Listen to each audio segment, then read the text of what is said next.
Hello and welcome to the Phoenix 5 Info Show. I'm your host, Lieutenant Vince Lewis, coming to you once again from beautiful downtown Phoenix, a police headquarters in beautiful downtown Phoenix. I'd like to welcome back to the show my co-host, Ryan Cody from the Phoenix Police Department. Where are you at these days, Ryan? So I work out of the, first of all, it's great to be back with you. Thanks for having me. It's great. I work in the Continuous Improvement Unit, which is a branch under the umbrella of the Organizational Integrity Bureau. So there's a lot of acronyms, OIB, CIU. We do that here in the police department. And what we do essentially is our unit is responsible for continuous improvement, making sure that as a department, we are constantly moving forward and evolving to modern day policing methods and trainings and policy updates and things of that nature. So it's a very beneficial unit. I know I'm biased, but I think that it is a very beneficial unit for making sure that this police department is always up to date. Yeah, we have no excuse not to be in this time, in these days, strive to be a self-correcting and self-assessing and self-correcting agency. That's our goal. That's what we're constantly trying to reach. And through your unit and those of your ilk, your friends and family up there, I think we're going to get there. I want to talk about a recent development, a huge boon, not only to the department, the community, but to law enforcement transparency across the board. Your unit spearheaded an effort on our behalf to release a ton of information, just a veritable data dump of information, recent cases that had varying levels of attention. But in this dump is a public-facing website that everybody has access to. You've gleaned police reports, body-worn cameras, summary investigations and things of various profile, high-profile, some low-profile incidents and cases and investigations that Phoenix Police was involved in over time, but that was brought to our attention. And it was a huge effort and a huge undertaking, but I want to applaud the final product. Tell us what went through, what the process that we went through to get to where we are today with this data dump. Yeah, sure. I appreciate it.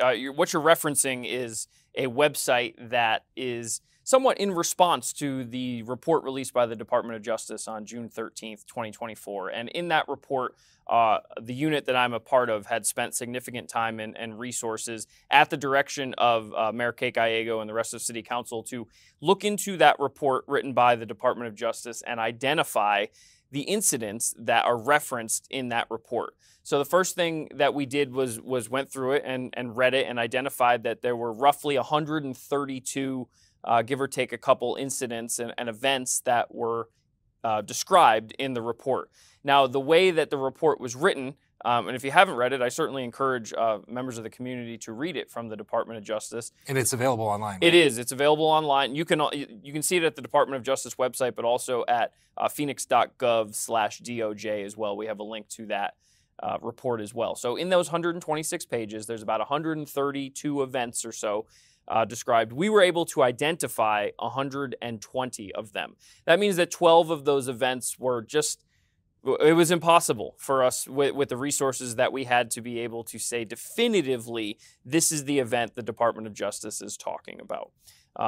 So what we did was for those 120 identified events, we were able to pull certain evidence, relevant evidence, body-worn camera videos, incident reports, any corresponding investigations that occurred because of those incidents. And what we did was we made a website that is available to the public, which is right now you can look at it as dojrecords.phoenix.gov, and that'll take you directly to this website. And the way that we have it broken up is we used multiple categories that the DOJ had used, whether it be use of force or homelessness or discriminatory policing, just to name a few. And we categorized them in the order that they were written in the report. So the first use of force incident that was described, that's U01. The second, U02.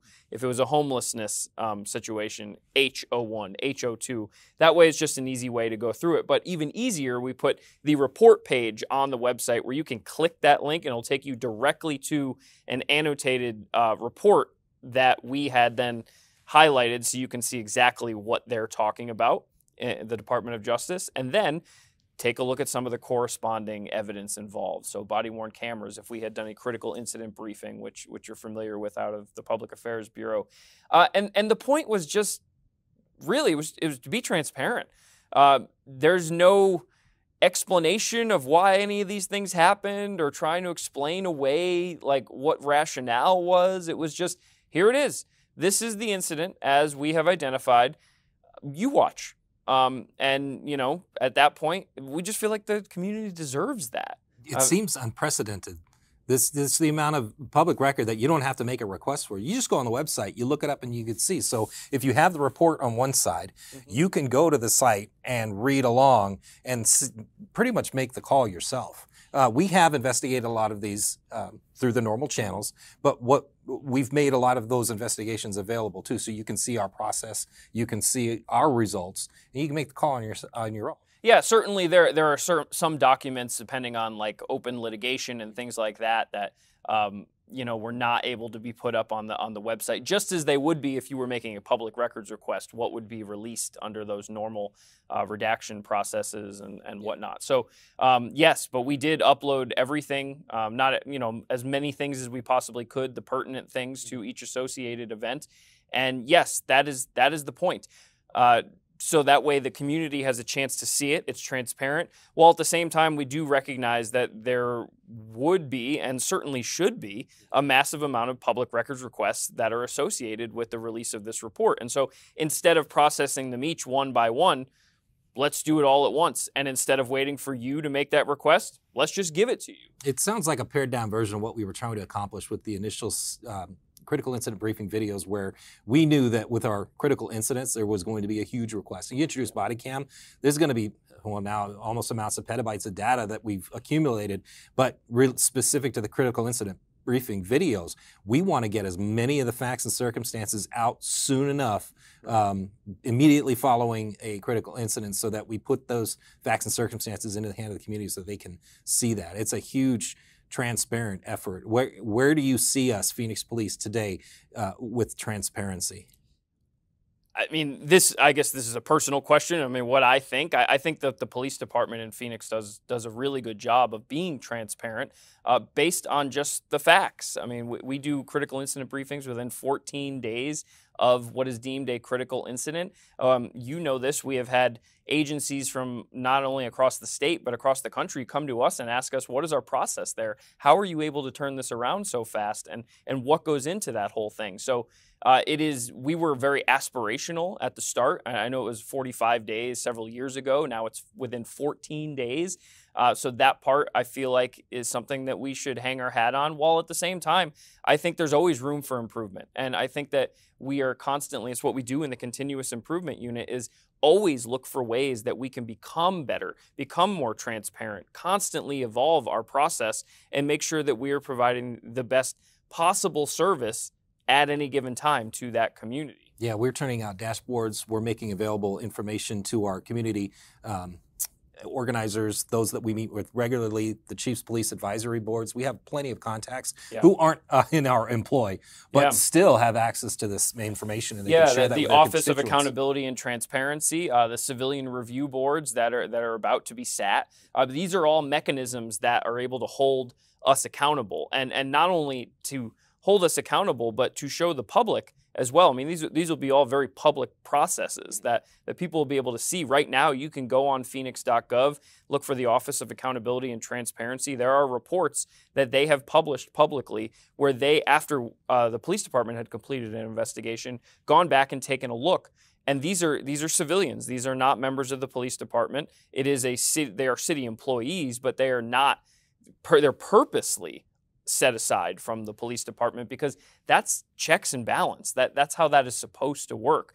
And also the process that we've gone through here in identifying many of these events, I feel like is crucial for the police department to aspire to become a self-assessing and self-correcting agency, right? So if you look at many of these incidents, you identify them, then you get to watch them, you get to review your process, compare it to what the DOJ said in its report, and heck, get better. I mean, that's the point, right? So we can, if we don't see these things, see what had happened and make a determination, how are you supposed to get better at what you do? And that's the point of it. Identifying these things allows us to continuously improve, and that's the goal. I think that's what everybody would want. I can't speak for everyone. Well, I know that's what we want. That's what we want. I can tell you from my time in the field, just about the end of every call, everybody gets together, at least the officers who are on the call, oftentimes it's with their supervisor to go over what happened, to assess what happened, find out what can be done differently next time, what we've learned, lessons learned, pass that on.